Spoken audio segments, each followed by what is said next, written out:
We're excited to announce the next book that we're going to be reviewing on the podcast. And this is kind of our first book together as co-hosts that we're going to be reviewing.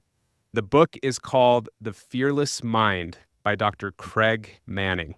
We're really excited about this book because this book is all about being a high performer.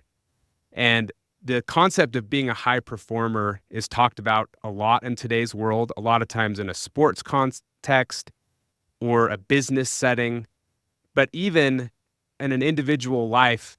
If you're a parent, for example, you want to be a high-performing parent. Or if you're a teacher, you want to be a high-performing teacher, or whatever your role in life is. I think innately, as humans, we want to perform at our best. And this is kind of what this book is all about. So Britt, you reading this book, what's kind of the core concept that stood out to you? Yeah, well, like you said, I think everybody wants to be just successful and a high performer. That's no secret. I think that's almost why there's been a resurgence of just a focus on self-help books and things like that in society today. I like that this book explores how fear and like fear of failure, fear of the unknown gets in the way of success and gets in the way of taking that next step that most of us need to be successful. And not just fear, but worry and stress and anxiety. And so this book gives a good understanding of how to balance those feelings, sometimes how to utilize those feelings, and then most of the time how to uproot those feelings because they're not beneficial. They don't drive you to success. And so it gives a lot of specific approaches to not letting the fear of failure or the anxiety of the future cause a hindrance in your performance. I love the name Fearless Mind too, because for me, you hear that fearless mind, like what would your life be like if you didn't have any fear? Obviously, Right. some fear's good, right? You need fear to stay alive, I guess. But in today's world, in today's modern society, we don't have the same fears that our ancient ancestors had. And so the fear that holds us back is more this mental, like you talked about, anxiety.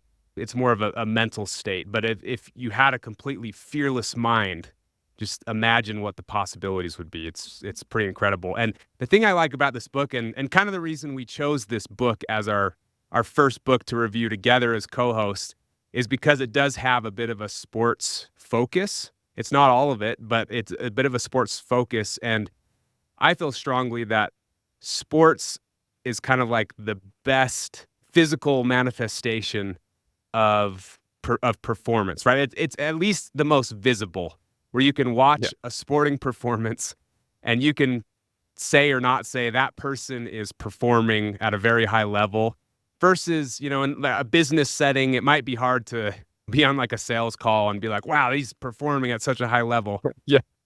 And so I just love kind of the concept of looking at it through a sports lens. But even though it's looking at it through a sports lens, it's applicable in business. It's applicable in our personal life. And so that's why I just love this book. I personally read this book 4 or 5 years ago, and it's had a huge impact on me personally.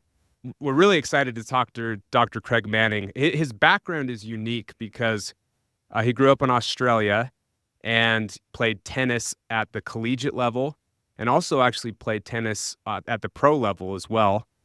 And then came to the United States and then actually became a Division I head coach in tennis, won multiple conference titles, took a team that wasn't performing great, and then all of a sudden, I think they won 3 or 4 conference titles, which is pretty incredible. And since that time, transitioned to being kind of a full-time sports psychologist, working with both sports, but then also on the business side as well. Currently, right now, he's actually very actively involved working with the Bucks organization and the NBA. And one of the things Britt and I want to talk to him about and ask him about is about working with some of the athletes on the Bucks, and in particular Giannis, who Britt and I both admire greatly as just an incredible human and incredible performer.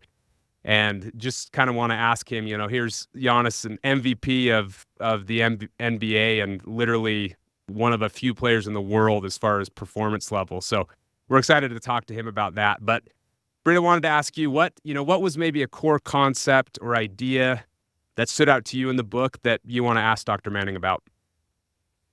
Yeah, well, like you said, I think it will be fun to, at least for me, to approach it kind of from a sports view. Like you said, sports is so public, and I feel like we all watch someone like Giannis and just have a little bit of wonder. And obviously, he's so physically gifted, right? His nickname is literally the Greek Freak. So, um, but there's something more. I mean, there's a lot of people that are physically gifted. So what is it about them that makes them so good? And one thing I want to talk to him about is he talks a lot about how confidence is such a key indicator in success. And he talks about this quiet confidence, controlling what you can control, and how confidence, there's a humility to it, and it's knowing what you're good at, what you can do, and not worrying about what's outside of your control. And I'm wondering how that coexists with competitiveness, because you read about some of the greatest of all time, right? The MJ, Tom Brady, Kobe, and they were so competitive. They were extremely confident in themselves, but they also just wanted to look across the line at the person they're competing against, and they just wanted to beat them. And I'm wondering, that's the other person's performance is sometimes out of your control. And so how does that coexist with that confidence, that competitive idea in sports or life or anything? How does that coexist with the confidence idea? Because he explores talking about winning and losing, and if that should be your goal, or if your performance should be your goal. Anyways, so I'm excited. I could do a 5-hour podcast with him. I would love to ask him questions. But how about you? You read this 4 years ago, and obviously you weren't playing a sport at the time. But what stood out to you in this? The key thing I took away from this book, and one that I want to get better at, is this whole idea where he talks about being a task-oriented individual versus an ego orientation. And actually, I'm just going to briefly read from the book where he describes what an ego-oriented person, like how they think in terms of when they're in a competition or doing a task. I think listeners will resonate with this. So ego-oriented individuals usually set expectations that are not within their direct control. Anxiety goes up dramatically. Feelings of helplessness are heightened, increasing their sense of insecurity about themselves and about their environment. This results in attitudes of, I have to beat this guy today. If we don't win today, I will not be happy. If I don't get straight A's like my sister, my parents won't think much of me. And I hope I don't mess up in front of everyone. Ego-oriented individuals are not as interested in the challenge of the game as in how they are going to look. So that's the ego-oriented person versus a task-oriented person, which he defines. So task-oriented individuals are focused on performing the task and thereby don't take things personally. They're less likely to feel threatened by anyone or anything. They play the game of life with fearlessness. Winning and losing are not direct reflections on who they are as human beings. Anxiety is never really an issue of their performances. So that I just want to get deep into those two different mindsets. The task-oriented individual that's just focused on the task at hand and performing that well, versus the ego-oriented individual where it feels like the weight of the world is on you. This is like a do or die moment. So for me, when I read this book 4 or 5 years ago, that was kind of the core concept that stood out to me, because at the time I was in a sales job role, and sometimes in sales there's just a ton of pressure with making a sale, and the making a sale is not always 100% within your direct control, right? You can't force someone to buy a product. And I realized I had a lot of this on the ego-oriented side, where it was like the weight of the world felt like it was against me on every sales call that I had, to the point where it was affecting my performance. And when I read that concept of task oriented, where it's more like, oh, I'm just focused on the task at hand. I'm not worried about how this is affecting my future or Right. how this is, going to play out years down the road, the weight of the world being on me. And it made a huge shift for me personally and just how I approach. Again, that's in a setting like a sales job where I took a lot of pressure. And that's, I think, the whole idea of Fearless Mind. I took a lot of the fear and the anxiety out of my day-to-day actions. It's almost like a juxtaposition, right? Because when you think of high performance, you think of someone who wins, who gets the 100%. result, right? Who gets the result, who makes it happen.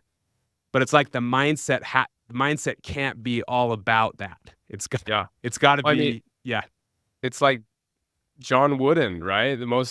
John Wooden's the prime example. He's like the mystery. Everyone talks about John Wooden and his incredible philosophy. I mean, he wrote some books on it, and the winningest coach in NCAA history, I think, one of, and yet he always talked about how winning wasn't just the end goal. And so a lot of times I think it is a byproduct, but I don't know if it's the focus. I don't know. I'm excited to talk to him about it. We're really excited to interview Dr. Manning, and you will see that episode released here on the podcast shortly. So until then, everyone have a great day, and we'll talk to you soon.